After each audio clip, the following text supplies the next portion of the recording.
Next naman natin itong Audioline Alpha H4 na professional power amplifier. Okay, all the way from Samar ito. Samar o Leyte.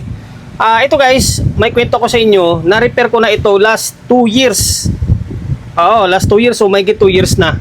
Okay, sa mga nakakatanda or nakakaalala pa ng itong content natin. Nagawan ko na ng content to eh. Kasi nga, na-repair na natin. Pinaka-issue nito nung una, nung ni-repair ko is lumobolo yung mga kapasitor niya.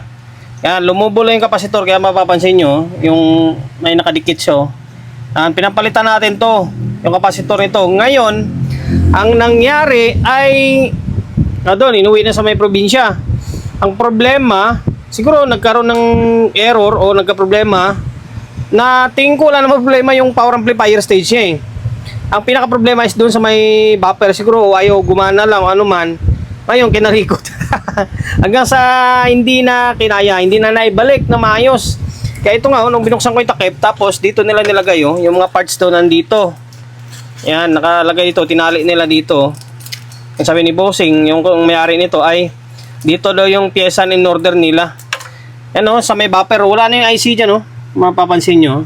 Yan, wala na yung IC. O ko, bakit? Para nirekta nila. Okay?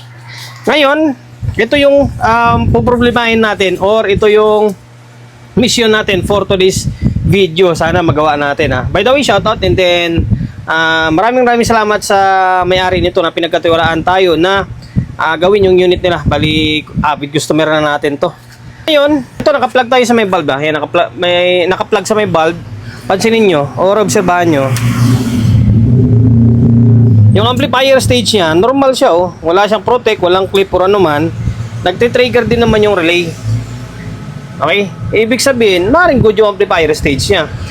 Ang pinaka-problema siguro is nasa buffer. Hindi na tayo magti-testing dyan kasi may kulang na nga na parts Ang gagawin na lang natin, diretso repair na tayo. Nakakalas na natin yung back panel. IC na ginamit dito is LM ano to? Dito sa may board LM833. LM833. Focus ka. Yan, LM833. Ito yung dalawa, tinanggal natin. Binawasan na nila Ito siya, may bawas na Siguro sinubukan na nila gawin to or kinabit, kaso di siguro pa rin napagana. LM833. Yan, tama naman yung IC na gamit. Same na yan dito. Yan makita. Sana ba? Sana ba yung IC? Style LM833 to. Ayan LM833. Ngayon, tanggalin natin tong jumper na to. Tapos, kabitan natin ng IC. Tapos, mag-audio tracing tayo. Ang problema, nagkaganda bakbak na Nagkaganda bakbak na. Pambira na yan Ito yung problema ngayon.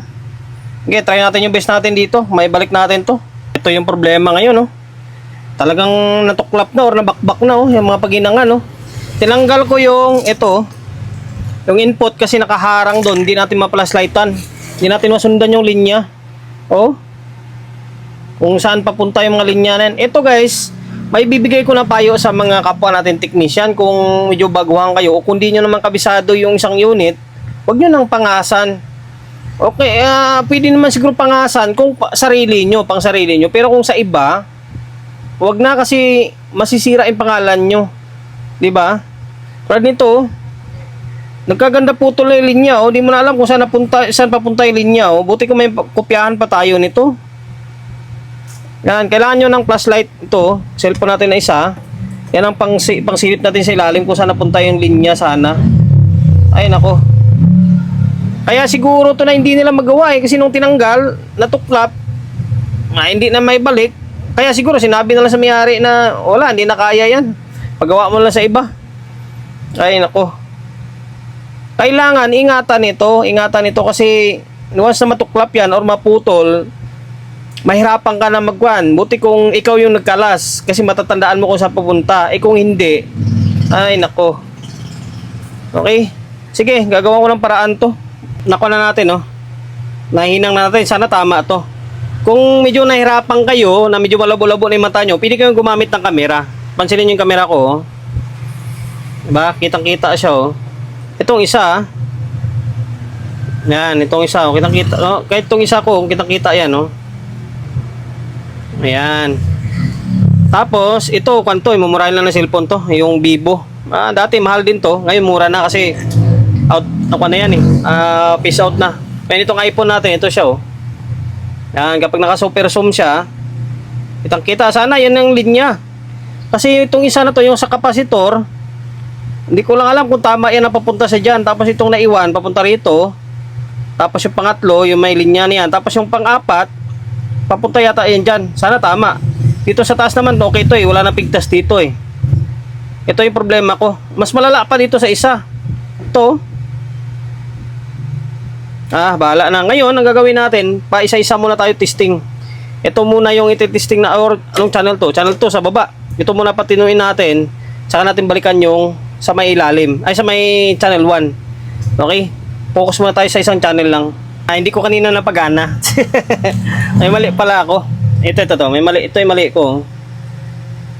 Yan. Yung itong pin na to sa pangalawa, itong pangalawa na to, hindi pala connected siya dito sa may kapasitor. Dapat, may linya pala dito to sa ilalim. Tago siya dito. Ayan. May linya yan papunta dito. Ang ginawa natin, nag-jump tayo. O wire na manipis. Mula dito, papunta rito. Ayan, nakainang yan. Tapos, ito, dito talaga to. May linya naman to na iwan dito eh. Itong pangatlo, rekta rito. Tapos itong sa dulo, papunta talaga siya dyan. Ito lang medyo nalito ako. Yun pala, pakadugtong dito. Ano, mapapansin, may kulay green dito. Linya yan sa ilalim, papunta rito. Kaya sabi ko, nung nakakunik dito, walang audio. Yun pala, dapat dito sa loob. Kaya sabi ko, bakit may linya dito sa ilalim Yan. Okay, ngayon, ito magiging labasan niya. Okay, on natin. Kailangan isalpak mo yung supply dyan, siyempre. Tapos, ito yung volume niya. Volume 1. Tapos ito yung volume 2. Channel 2 ito. Ngayon, ipag-short mo ito, in tsaka out para magkaroon ng audio dito sa may out na papunta sa may amplifier stage. Okay, ito, audio tracer natin. Naka-ground tayo. Tapos, saan na yung dulo ng audio tracer natin? Ito. Laptop natin gumagana yun kailangan may mga audio tracer kayo once na nagto-troubleshoot kayo ng input buffer. Dito, in to in. Okay, meron. Kailangan meron dito sa may control. Kailangan may lumabas dito sa control. Ito. Pinag-short natin yung in tsaka out. Meron, no? Okay, malinaw. Okay, meaning, good na. Gumagana na yan. Functional na yan. Kailangan, meron siyang out. Kailangan meron dito. Ito, channel 1. Ito, channel 2. Ito. Ito, channel 1, channel 2. Tapos ito, supply ito. Ngayon, kailangan meron dito. Meron, no?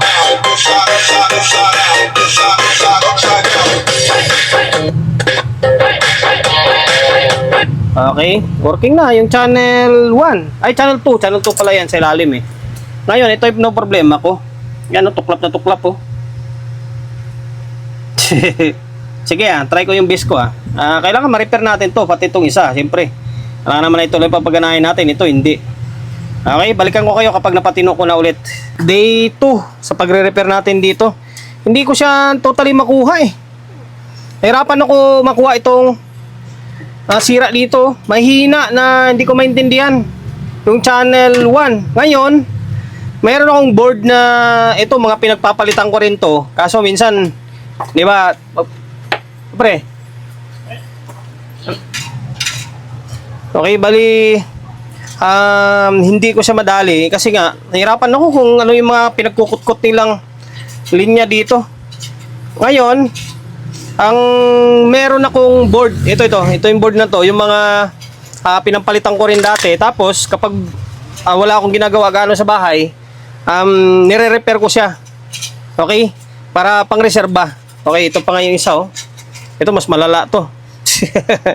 Ngayon, ito napatino ko na ito. Itong isa, gagawin natin siguro, ito na lang ipapalit natin. Ito, gawin na lang natin yan, tapos papalit natin sa iba balang araw. Tapos putulin lang naman ito. Walang kinaiba to. Pares na pares sila niya, no? Mapapansin mo.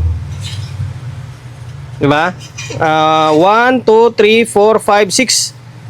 Pares na parehas yan, walang kinaiba. Diba? Wala, as in talaga. Ang dito lang yan nagkatalo sila, dito to. Yung itong side kasi pwede siyang putulin. Ito pwede naman putulin to. Kakatirin lang yan para maiwalay sila. Okay, ngayon, pakinggan nyo. Ito napatino ko na ito eh. Kaysa magtiis tayo dyan, o magtiyaga tayo dyan, masasayang oras natin na kung pwede naman may pamalit tayo, di ba? May pamalit naman. Tapos yan, balang araw, i-repair ko rin yan. Ipapalit natin sa iba din. Ngayon, hirap eh, hindi ko siya makuha. Sayang oras. Kasi kung wala tayong ibang ginagawa. Ito yung side na mahina kapon eh. Ay, wala palang laptop natin. Pansinin nyo. Meron to dito. Ito, meron din. Parehas, diba? Parehas. Tapos dito, out. Malakas. Tapos dito. Oh, parehas na parehas.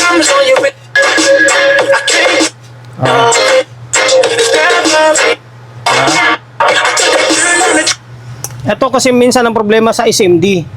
Kapag nag-change value, minsan mahirapan ka mag-trace. Akala mo buo siya, yung pala nag-change value yung mga resistor na magiging epekto na ng tunog yun. Ngayon, naging okay na siya, okay na ito. Ito na lang ipapalit natin. Sabihin nyo naman ako na, napakaina mo naman, di na-repair. Okay lang, di ba? Practical lang tayo para sa oras na inabol natin. Ay, pwede naman ito eh. Ang gagawin ko rito sa sunod, itong side na to, i-repair ko rin ito. Tapos ipapalit ko rin sa iba. Parehas yan, walang kinaiba yan, oh. Papansinin nyo, oh. Di ba? Forma nila, oh. Pati dito sa likod niyan. Kasi isa lang sila ng disenyo, oh. Ayan, oh. Di ba? Ano yun? Oh. Wala, di ba? Ito, parehas din to sila, oh. Wala silang kinaiba, oh. Basta yung may mga built-in na crossover, parehas yan. Ngayon, ibalik ko to dito, tapos testing natin sa may board niya. Ibalik na natin yung board. Ayan siya, oh. Pinutol lang natin yung nandito. Pwede naman putulin yan, eh. Iwalay siya. Yung mga nabibili ngayon board na bago, katable siya, yung pwede mo siyang baliin. Ito, nilagari lang natin. Para wala naman nangyari, oh. Okay? Nakakabit na speaker yan, and then audio input, laptop natin, gumagana. Yan, naka 220 tayo. Yan, 220. Ngayon, on natin.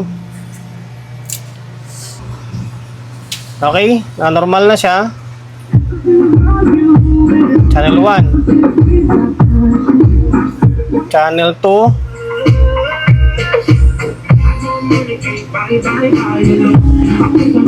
Okay. Okay. Okay na to.